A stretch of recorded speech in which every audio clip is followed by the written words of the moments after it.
कंचन rudali part 2। आ गई मेरी बेटी अब मेरे पास। ये कहती हुई अब तक रोती छाती पीटती कंचन जोर जोर से हंसने लग जाती है। मुखाग्नि मैं दूंगी, मैं एक रुदाली आज हंसेगी और तुम सब रोओगे। कंचन वहीं पड़ी निशा की लाश के ऊपर से ईंट को हटाती है और निशा की अर्थी को जला देती है। बिना किसी सही रस्म के निशा का शरीर राख में मिल जाता है। प्रेमनाथ और ठकुराइन बेसुध होकर सब कुछ देख कर भी पर अपने दिल और दिमाग पर लगे सदमे के कारण कुछ भी समझ नहीं पा रहे थे। जलती चिता को छोड़ कंचन उठकर हवेली से बाहर चल देती है। बाहर की ओर निकलती रुदाली फिर एक बार पलटती है और ठकुराइन को देखती हुई कहती है, चलती हो ठकुराइन, जल्दी ही लौटूंगी। उसके बाहर कदम रखते ही पूरे गांव में मानो सैलाब उमड़ पड़ता है। बारिश तूफान रुकने का नाम ही नहीं लेते। चारों तरफ त्राहिमाम की स्थिति बन जाती है। इतनी गर्मी के मौसम में ऐसी बारिश, इसकी हर बूंद ऐसी है मानो किसी अपने के गम में फूट फूट कर रो रही हो। हाँ, तुम सही कहती हो रंभा। और ये सब हुआ भी छोटी ठकुराइन की मौत के बाद। क्या कारण हो सकता है इन सब का? अरे हम सब कब तक घरों में छिप कर बैठे रहेंगे हैं? अरे खेत की फसलें बर्बाद हो रही है सो अलग, ठाकुर साहब को ही जवाब देना होगा कि ये सब क्या है। परेशान होकर सभी गांव वाले तूफानी बारिश में ठाकुर साहब के घर पहुंचते हैं, जहां वो लोग देखते हैं कि ठाकुर साहब की हालत बहुत नाजुक है। कंचन, ये सब कुछ उसी का किया धरा है ना, जाने क्या करके गई है।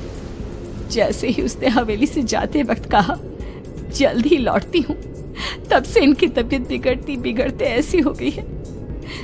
शहर से कोई डॉक्टर भी आने को राजी नहीं हो रहे। अब कंचन के घर जाना ही एक उपाय दिखता है। तभी ठाकुर साहब जोर जोर से चीखने लग जाते हैं, नहीं, मुझे प्रेत लोग नहीं जाना। अरे ठकुराइन, देखना ये तेरी बेटी को क्या हो गया है। मुझे साथ ले जाएगी ऐसा कह रही है। ये क्या कह रहे हैं आप? यहाँ पर कोई नहीं है। अजी निशा क्यों ले जाएगी आपको? ऐसा कुछ नहीं होगा जी। अरे गट्टू, तू भी आ गया। देख रही हो ना ठकुराइन, तुम्हारी बगिया संभालने वाला गट्टू आज तेरी बगिया उजाड़ने आया है। ये तो बहुत बुरा संकेत है ठकुराइन। ठाकुर साहब को सब मरे हुए लोग दिख रहे हैं। अरे जिस दिन हमारी निशा मरी थी उसी रात गट्टू भी मरा था। मरे हुए पति को छोड़ फिर भी कंचन ठाकुर साहब की बेटी को रोने आ गई। अजीब सा नहीं लगा सुनकर? क्या वो रुदाली गट्टू की पत्नी है? ये सब क्यों हो रहा है? इसका जवाब बस वही दे पाएगी। हाँ ठकुराइन, और हमें एक बच्चा होगा, ये सपना भी गट्टू की पत्नी को ही आया था, जबकि हमारे वंश को तो श्राप था, श्राप। तेज बारिश में सभी भीगते भीगते रुदाली की कुटिया के बाहर पहुंचते हैं। तेज बारिश में बाहर औरतें काले कपड़े में अपने बालों को खोले अपने घुटनों पर बैठी जोर जोर से अपना सर घुमा रही थी। आएगा आएगा दया रे दया रे, आएगा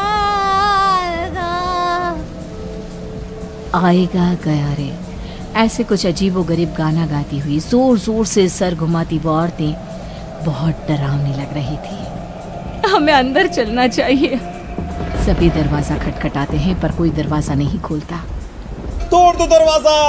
हाँ, तोड़ दो दरवाजा। दरवाजा तोड़ दो। दरवाजा तोड़कर सभी अंदर आते हैं। सामने का दृश्य ऐसा भयावना कि कोई अपनी आंखों पर विश्वास नहीं कर पा रहा था। ये क्या? हे भगवान! ये कंचन कौन है? इसके घर से तो प्रेत लोग का रास्ता जाता है।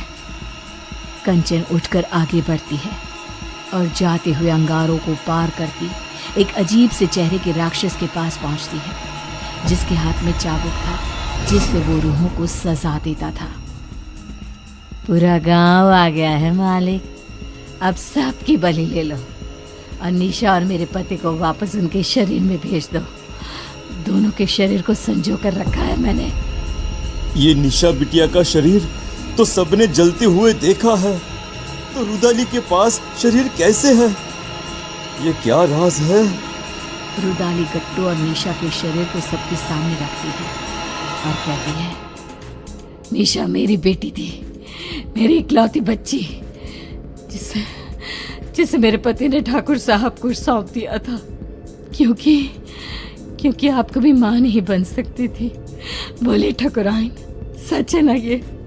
आप लोगों के पैसे के आगे मेरी ममता का गला घोट दिया गया। जिस दिन गट्टू ने मुझे बताया कि मेरी बेटी आपके घर जाने वाली है, मैंने उसी दिन से प्रेत लोक को अपना घर बना लिया था। पर मैं तो माँ बनी थी, मेरे शरीर में सभी लक्षण थे, ये कैसे हो सकता है? आपको एक दवाई दी जाती थी जिसके कारण आपका शरीर एक गर्भवती औरत की तरह बदलने लगा, और फिर मैंने आपके गर्भ में डाल दिया प्रेत का अंश, वो अंश जो मेरी बेटी को मुझे वापस पाने में मदद करता। पर तुम्हारे वंशहीन होने के श्राप ने उस गर्भ का नाश कर दिया। निशा तुम्हें सौंप दी गई, उसने मेरी कोख में ही सब तंत्र मंत्र सीख लिए थे, इसलिए उसे वही चीजें अपनी ओर खींचने लगी। अमावस के दिन उसकी वही शक्तियां उस पर हावी हो गई और वो चली गई सब कुछ छोड़कर। पर मैं उसे कैसे जाने देती? उसकी आत्मा को प्रेत लोक से उसके पिता ने बचा लिया और उसकी आत्मा उसके शरीर में आ गई। पर प्रेत सरकार बहुत क्रोधित हुई, इसीलिए आप सबकी आंखों में धूल झोंक कर मैंने एक पुतले को जलाया, ना कि मेरी बेटी को। अब उसी सरकार की मदद से मैं फिर से अपनी बेटी और पति को पालूंगी और उसके बदले ये पूरा गांव ने सौंप दूंगी। भागो भागो यहाँ से, भागो भागो भागो यहाँ से। हमें भी शरीर दिलवा देना कंचन, इन सब का शरीर तो है ही। हमें भी शरीर दिलवा देना कंचन, इन सब का शरीर तो है ही। आज कितने ही साल बीत गए, गांव अब आत्मा और प्रेतों के नाम से जाना जाता है। इतने मुर्दों में रह गई है जिंदा तो बस कंचन।